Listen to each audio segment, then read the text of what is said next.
Assalamualaikum warahmatullahi wabarakatuh. Saya lanjutkan dengan pembahasan footnote atau catatan kaki ya. Jadi salah satu cara penulisan referensi itu ada footnote atau ada catatan kaki. Yang pertama itu kutipan bisa di awal kalimat atau di akhir kalimat, atau ada juga yang menggunakan footnote.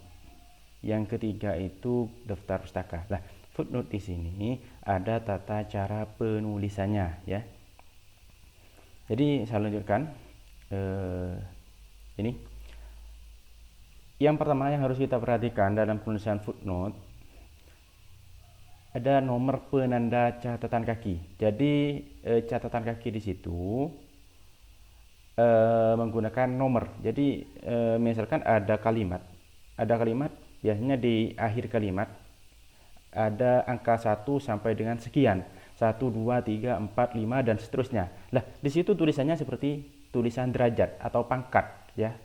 Itu menandakan footnote. Lah, setelah itu di bawah di halaman di bawahnya. Jadi yang dimaksud dengan footnote catatan kaki, di atas ada tanda 1, 2, 3 dan seterusnya, di bawahnya juga ada 1, 2, 3 dan di situ berupa penjelasan atau menunjukkan sumber. Jadi biasanya footnote itu menggunakan dua versi. Yang paling umum itu yang versi 1. Yang versi 1 biasanya kalau misalkan ada kalimat di atasnya itu ada nomor 1 sampai dengan sekian, misalkan nomor 2, maka di bawahnya itu menunjukkan sumbernya. Sumbernya dari mana? Bisa dari buku, bisa dari makalah, bisa dari jurnal, bisa dari skripsi, tesis dan lainnya. Jadi menunjukkan bahwa apa yang disampaikan di atas itu berdasarkan sumber yang ada di bawahnya. Jadi yang pertama itu menunjukkan sumber. Yang kedua, biasanya ini kadang-kadang kita temukan di beberapa seperti ini, seperti kitab atau yang lainnya. Di atas ada footnote, ada tulisan 1 sampai dengan sekian, misalkan angka 2, 3, 4, 5, di bawahnya itu menunjukkan penjelasan. Jadi biasanya kalau berupa penjelasan di bawahnya, maka di atas itu berupa vocab atau kata-kata sulit yang perlu dijelaskan yang ada di bawahnya. Jadi misalkan disebutkan di atas karya ilmiah. Lah, karya ilmiah kan kadang-kadang orang tidak tahu apa yang dimaksud dengan karya ilmiah, maka di bawahnya langsung penjelasannya. Karya ilmiah adalah titik. Nah, itu yang dimaksud dengan nomor 2. Tapi yang paling umum itu biasanya biasanya menunjukkan sumber. Footnote itu menunjukkan sumber. Makanya di sini nomor penanda catatan kaki agak diangkat sedikit ke atas. Jadi seperti derajat ya. Jadi contohnya yang di sini seperti ini ya. Jadi ada 1, ada 3, ada 5, 6, 7 dan seterusnya. Jadi seperti itu yang dimaksud dengan footnote. Ada nomor ya yang agak diangkat seperti derajat atau seperti pangkat. Itu menunjukkan sumber ya. Yang ada dua macam, satu menunjukkan sumber, yang kedua berupa penjelasan. Yang penjelasan ini yang agak sedikit. Yang paling umum itu menunjukkan sumbernya dari mana. Jadi kalau menjelaskan karya ilmiah adalah sesuatu titik, sumbernya dari mana? Dikasih angka di atasnya, biasanya di akhir kalimat ada angka, di bawah halaman di situ penjelasan sumbernya dari mana itu ya.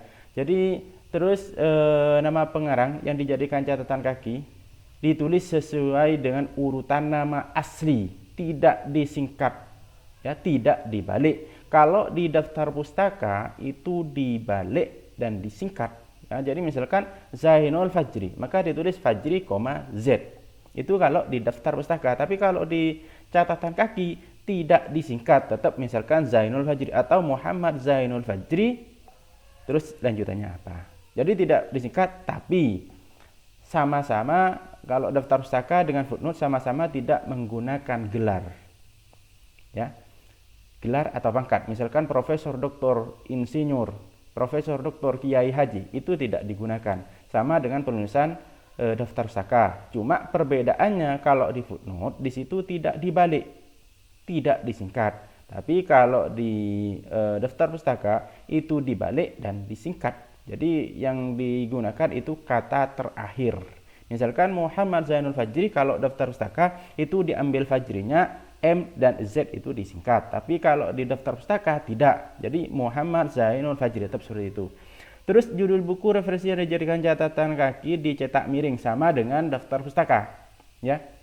Setelah nama biasanya tahun, setelah tahun di situ ada judul. Judul itu biasanya dicetak miring, ya, atau ditulis tebal dan dicetak miring. Ada yang seperti itu, ya. Atau juga bisa digaris bawahi. Ya. Saya tunjukkan lagi. Penulisan catatan kaki jika majalah berasal dari majalah, surat kabar atau buku ditulis oleh 2 orang. Jadi kalau penulisnya Anda mengutip dari majalah, dari surat kabar, dari buku, dari artikel, dari jurnal dan lain-lain, jika penulisnya ada maksimal 3 orang, maka ditulis semua. Ya.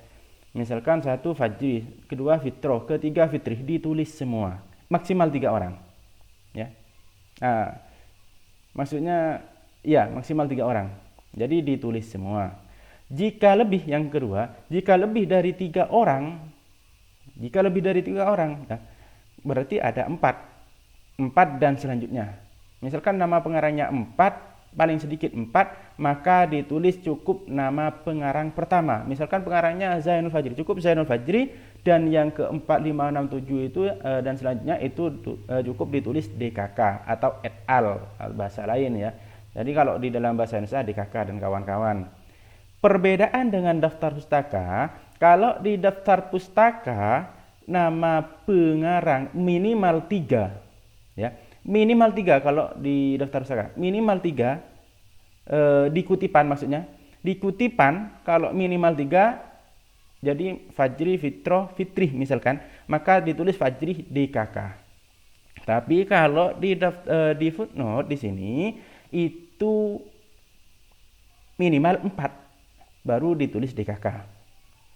Kalau di daftar pustaka tidak boleh ada kata DKK, harus diuraikan semua. Ada berapapun pengarangnya, ada berapa orang yang menulis buku itu, menulis jurnal itu, maka harus ditulis semua. Kalau di dalam daftar pustaka. Tapi kalau kutipan yang saya sampaikan di materi yang satunya, di video yang satunya, kalau di kutipan, misalkan di awal kalimat atau di akhir kalimat, minimal 3 orang, maka kalau ada 3 orang ditulis DKK. Jadi penulis pertama itu ditulis, setelah itu DKK. Tapi kalau di footnote yang dijelaskan di sini, maksimal 3 orang itu ditulis semua. Kalau minimal 4 orang baru ditulis DKK. Itu ya. Untuk yang selanjutnya, jika sumber referensi dari internet, catatan kaki atau footnote yang ditulis harus ada di contoh di bawah. Oh, contohnya ada ini. Jika sumber referensi dari internet, catatan kaki yang ditulis harus ada di contoh di bawah. Ya, seperti yang dicontohkan di sini. Ini kebetulan di sini ada buku, ya. Ini contohnya buku, ya. Suharsimi Arikunto, prosedur penelitian suatu pendekatan praktik, Jakarta, PT Rinka Cipta, 2004 halaman 22 titik. Ini kalau diambil dari buku. Ini kalau berupa footnote itu benar, tapi kalau berupa daftar pustaka ini salah. Kenapa? Kalau daftar pustaka itu menggunakan kata terakhir. Arikunto, Suharsimi Arikunto, maka ditulis Arikunto, S seperti itu, ya. Untuk yang ini, jika sumber referensi dari internet, catatan kaki ditulis yang ditulis harus ada di contoh di bawah. Contoh di bawah di sini mencantumkan HTTP-nya, sumbernya HTTP, ya. Biasanya kalau internet HTTP atau www, ya, www, ya, www. Setelah itu mencantumkan tanggal dan jam, harus di situ, ya. Kalau sumbernya dari internet, ya, dari browsing, Anda sumbernya dari internet, maka harus mencantumkan tanggal dan jam. Tanggal berapa? Misalkan tanggal 26 April 2020, maka jamnya harus dicantumkan jam keberapa, jam berapa waktu Indonesia Barat misalkan. Kenapa kau harus mencantumkan tanggal dan jam? Karena kalau sifatnya internet itu up to date, selalu mengalami perbaruan, selalu mengalami perbaikan. Jadi kadang-kadang saya download sekarang, saya lihat sekarang, 1 jam lagi akan berubah. Itu kalau dari internet. Makanya harus mencantumkan tanggal dan jam, itu ya. Terus contoh penulisannya, format penulisan footnote ya. Biasanya di depan, karena di dalam kalimat itu ada menggunakan angka, biasanya seperti agak diangkat seperti derajat, seperti pangkat, maka di bawah ini format penulisan ya, format footnote di sini ada di halaman langsung di bawah. Jadi di bawah lembaran di situ ya. Di bawah lembaran ada nama pengarang, tulis koma, judul buku dicetak miring, terus pakai kurung ya, buka kurung tutup kurung, buka kurung, kota penerbit, mana penerbitnya, dari kota mana, misalkan dari Jakarta, dari Probolinggo, dari Bondowoso, dari Kalimantan, maksudnya dari Sulawesi, atau dari Banjarmasin, misalkan dari Medan, atau dari Surabaya, atau orang lain-lain. Setelah itu titik 2, nama penerbitnya apa, misalkan CV, PT ya, misalkan PT Tembakau misalkan, atau PT Tape Bakar Bondowoso misalkan ya. Jadi kota penerbitnya Bondowoso, PT Tape Bakar, tahun penerbitnya, nah, koma, tahun penerbit tahun berapa. Setelah itu tutup kurung, koma, HLM, ini halaman keberapa yang Anda kutip. Misalkan halaman ke-20, Anda menyebutkan misalkan karya ilmiah adalah titik-titik, Anda lihat dari bukunya siapa dan halaman keberapa, maka kalau yang ada tulisan karya ilmiah adalah titik-titik, di situ dikutip, misalkan halaman 25 ya. Ada format yang kedua, jadi tidak menggunakan tutup kurung, buka kurung, tutup kurung. Jadi setelah judul langsung penerbit, kota penerbit, dibalik kalau yang tidak menggunakan buka kurung tutup kurung. Jadi penerbit, kota penerbit, tahun penerbit, halaman dan nomor halaman, berarti di situ halaman keberapa, nomor keberapa maksudnya di situ ya. Jadi HLM titik 25, berarti halaman ke-25. Bagaimana kalau footnote di sini penulisannya dari internet? Nah, yang saya sampaikan tadi yang ini. Jika sumber referensi dari internet, catatan kaki atau footnote yang ditulis harus ada di contoh di bawah. Lah, ini yang dimaksud di situ ya. Format penulisan footnote dari internet. Nama penulis, judul tulisan ya. Itu biasanya menggunakan petik 2 di atasnya. Judul tulisannya apa? Judulnya tentang apa? Diakses dari URL, misalkan dari www, http dan lain-lain, dilengkapi dengan tanggal, pada tanggal berapa dan pukul berapa. Jam keberapa maksudnya ya, di situ. Misalkan Muhammad Murkan Fauzi, sintesa pesantren paling modern, diakses dari http satriabajahitam.com, pondok pesantren modern sintesa, pada tanggal 20 Desember 2016 pukul 10.27 WIB waktu Indonesia. Makanya harus mencantumkan tanggal dan jam. Tanggal itu dilengkapi dengan bulan dan tahun. Makanya di situ kita tidak hanya menuliskan cuma misalkan tanggal 20 pukul. Nah, 20 ini 20 apa? Bulan keberapa? Tahun keberapa? Makanya tanggal dilengkapi dengan bulan dan tahun, seperti itu. Terus saya lanjutkan lagi. Kalau diambil dari majalah, gimana cara menuliskan footnote-nya? Nama penulis, ini yang dimaksud di bawah halaman ya. Jadi di halaman di atas, di bawah itu kan ada tulisannya. Jadi yang di atas kan dikasih footnote 1, 2, 3, 4 dan seterusnya. Kalau di atas 4, maka di bawahnya di situ 4, nama penulis siapa, judul artikelnya apa atau judul majalahnya apa, nama majalah apa? Apa majalah Sindo, edisi keberapa, halaman keberapa, nomor halaman berapa. Itu ya. Muhammad Murkan Fauzi, pemuda Islam, contohnya di sini pilar kebangkitan El-Fatah. Jadi ini nama majalahnya, majalah El-Fatah, edisi ke-14 pada April 2016, halaman 12 ya. Kebetulan di sini tidak ada tanggal. Kalau ada tanggal, maka cantumkan misalkan 20 April 2016 halaman 12 ya itu. Terus kalau misalkan dari koran gimana? Nama korannya dulu apa? Koran apa? Jawa Pos atau Jawa Timur? Ya. Suara rakyat, suara Bondowoso atau yang lainnya ya. Jawa Pos misalkan. Terus tanggal terbitan tanggal berapa? Halaman keberapa yang menjelaskan di situ? Misalkan Anda mengutip misalkan menjelaskan karya ilmiah adalah titik. Kebetulan di koran itu ada yang menjelaskan bahwa karya ilmiah ini seperti ini. Ya, maka boleh Anda kutip. Ya. Boleh Anda kutip. Koran itu memang kalau dimasukkan ke dalam karya ilmiah itu tidak masuk karya ilmiah. Tapi kalau dijadikan sumber atau bahan kajian atau bahan penelitian itu boleh. Ya, boleh. Tapi kalau dimasukkan ke dalam karya ilmiah itu bukan karya ilmiah, ya, karena ada aturan-aturannya yang disebut dengan karya ilmiah, ada karakteristik karya ilmiah. Tapi kalau di sini misalkan dijadikan sumber, koran itu boleh, ya, atau koran itu dijadikan bahan kajian atau bahan penelitian, boleh, silahkan. Ya. Jadi misalkan di sini kembali lagi ke materi ini, koran itu bisa dijadikan referensi atau dijadikan sumber. Caranya gimana? Nama koran apa? Misalkan Radar, Bromo, atau Jawa Pos. Setelah itu tanggal terbitan tanggal berapa? Terus halaman keberapa? HLM, misalkan halaman 2 HLM 20 gitu ya.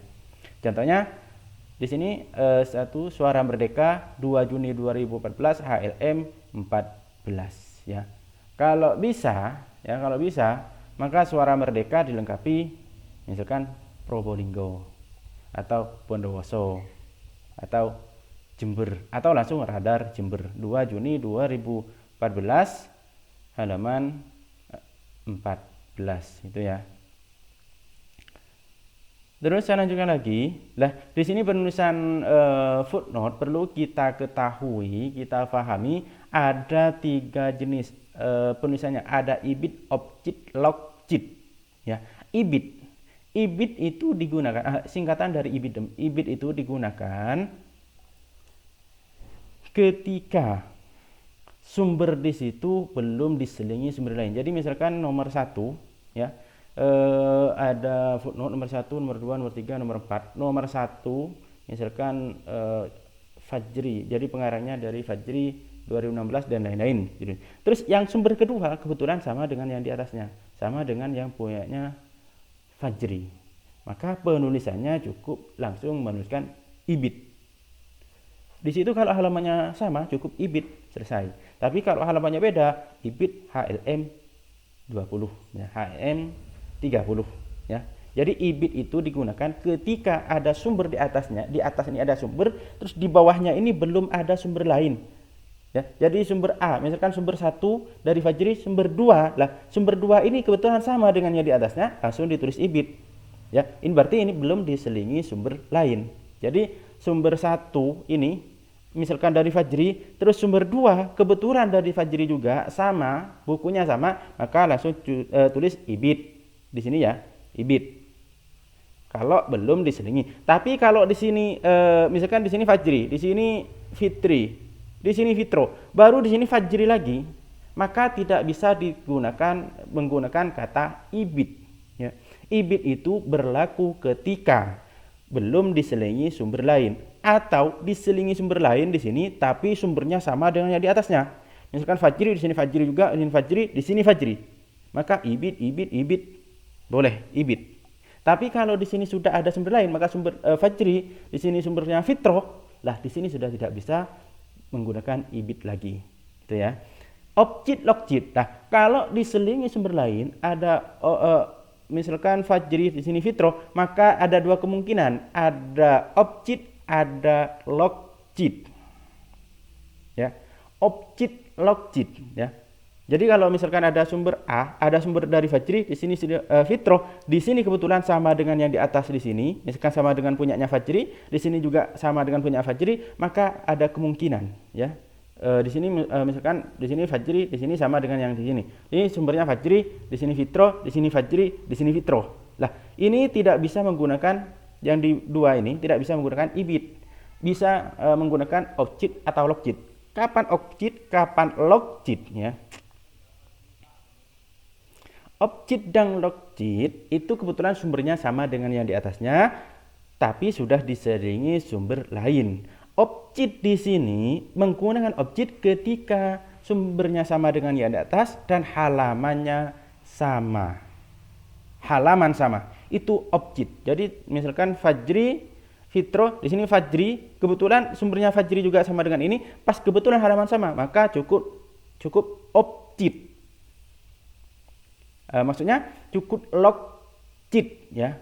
Kalau sumber sama itu logjit, tapi kalau sumbernya beda objit. Maksudnya halaman beda logjit. Sumbernya sama dengan yang di atas Fajri, Fitro. Terus di sini ada yang sama dengan ini, ada yang sama dengan ini. Karena ada diselingi sumber lain, maka ada dua kemungkinan, objit dan logjit. Objit itu sama dengan yang di atas, cuma halamannya beda. Objit yang kedua ini ya, objit. Halaman beda, maka objit Fajri objit halaman 26 misalkan. Tapi kalau di sini halamannya sama dengan yang punya kebetulan sumbernya sama dengan punya Fajri dan kebetulan sama halamannya, misalkan sama-sama halaman 26, maka cukup log Fajri logjit, selesai. Itu ya. Saya contohkan langsung pada contohnya di sini biar tidak bingung. Nah, yang pertama, contohnya di sini ada punyanya Muhammad Mulkan Fauzi, halaman 9. Terus di situ di bawahnya yang kedua itu kebetulan sumbernya sama dengan punyanya Muhammad Mulkan Fauzi dan halamannya sama, sumbernya sama, belum diselingi sumber lain. Sudah ada sumber kebetulan sama juga dengan yang di atasnya, maka cukup tulis ibid. Jadi sumber yang kedua ibid, kalau halamannya sama cukup ibid, tapi kalau halamannya beda maka dilengkapi dengan HLM, halaman keberapa. Jadi kalau yang di atas halaman 9, di bawah itu halaman 30. Lah, yang di sini lagi misalkan ada sumber yang ketiga. Sumber yang ketiga ini beda dengan yang di atasnya Muhammad Mulkan. Terus ada sumber yang keempat, beda dengan Muhammad Mulkan, beda dengan Hasanuddin. Yang kelima dan keenam ini kemungkinan ada yang sama dengan 1, 2, 3, 4. Lihat dulu di sini, misalkan yang kelima sama dengan sumber yang pertama Muhammad Mulkan, maka kita menggunakan penulisan objit apa logjit ya. Objit itu sumbernya sama dengan yang di atasnya, sudah diselingi sumber lain, sudah ada sumber lain. Jadi sini Fajri, misalkan Muhammad Mulkan, ini ada sumber lain, ini sumber lain. Di sini sumbernya kebetulan ada yang sama dengan yang di atasnya. Kita lihat dulu halamannya sama apa beda. Kalau halamannya sama, maka menggunakan logjit, LOC ya, logjit. Tapi kalau halamannya beda, tulis nama pengarangnya dulu, misalkan sama dengan yang di atas Muhammad Mulkan Fauzi, halamannya beda, menggunakan objit HLM. Tapi kalau misalkan di situ ya, di situ halamannya sama dengan Muhammad Mulkan, maka cukup Muhammad Mulkan Fauzi logjit. Berarti halamannya sama. Sumbernya sama, halamannya sama. Jadi Hasanuddin logjit. Kebetulan di sini Muhammad Mulkan Fauzi logjit gitu ya kalau halamannya sama. Kebetulan di sini yang punya Hasanuddin itu yang sama dengan nomor 6. Kita lihat cek lagi halamannya kutipannya sama-sama halaman 40 apa tidak. Kalau sama-sama halaman 40 maka Hasanuddin logjit. Tapi kalau misalkan halamannya beda, misalkan 41, 43, 47 dan seterusnya, maka gunakan objit gitu ya, menggunakan objit kalau halamannya beda. Jadi kalau yang pertama ibid itu kalau belum diselingi sumber lain, jadi ada sumber masih belum ada sumber-sumber lainnya, maka itu harus menggunakan ibid ya, menggunakan ibid ya. Misalkan Muhammad Mulkan Fauzi, yang kedua sama dengan Muhammad Mulkan Fauzi, ibid, halamannya beda, halaman 30. Yang ketiga misalkan sumbernya kebetulan sama lagi dengan yang di sini, cukup ibid lagi, halamannya beda, silahkan halaman 32. Di sini kebetulan sama lagi dengan ibid lagi, jadi seperti itu. Tapi kalau di sini sudah ada sumber lain, sumber masuk lain, di bawah ada sumber yang sama dengan yang di atasnya, maka ada dua kemungkinan, ada objit, ada logjit. Objit di situ digunakan ketika sumbernya sama ya, ketika sudah diselingi sumber lain, sumbernya sama dengan yang di atasnya, tapi halamannya beda, objit. Tapi kalau yang logit itu sumbernya sama dengan yang di atasnya, diselingi sumber lain, ya, sudah ada sumber lain, terus kebetulan sama, loncat ke atasnya, sama dengan sumber yang di atasnya, maka dilihat dulu kalau halaman di situ sama, maka misalkan ditulis nama pengarangnya langsung logit. Gitu ya. Contohnya yang nomor 7 di sini. Ya, nomor 7 kebetulan sama dengan sumber nomor 4. Karena di situ sudah ada sumber, di atasnya sudah ada sumber 6, sumber 5 itu sudah beda. Kita lihat dulu nomor 7 ini sama dengan nomor 4. Apakah sama halamannya atau beda halamannya? Kalau beda halaman, maka Andi Sofyan dan Agung Prasetyo menggunakan objit halaman keberapa. Tapi kalau misalkan kebetulan halamannya sama, Andi Sofyan dan Agung Prasetyo logit. Nah, logit itu berarti sumbernya sama sekaligus halamannya sama, gitu ya. Ini juga salah satu contoh. Sama dengan yang tadi Muhammad Mulkan Fauzi. Yang kedua langsung menggunakan ibid karena kebetulan di situ sumbernya sama dengan yang nomor 1. Terus yang nomor 3 kebetulan sama dengan yang di atasnya mungkin ya. Atau ada sumber lain. Jadi nomor 3 ini sumber lain. Hasanuddin. Yang nomor 4 ini kebetulan sumber nomor 4 sama dengan sumber nomor 1. Terus halamannya beda. Karena halaman beda menggunakan objit. Terus kalau yang nomor 5 kebetulan sama dengan nomor 1 tapi halamannya sama. Kalau halaman sama menggunakan logit, gitu ya. Mungkin itu saja penjelasan saya, kurang lebihnya saya mohon maaf. Mungkin kalau ada yang perlu kita musyawarahkan atau ada hal-hal yang kurang dimengerti, kita bisa diskusikan. Mungkin itu saja, kurang lebihnya saya maaf. Saya akhiri. Assalamualaikum warahmatullahi wabarakatuh.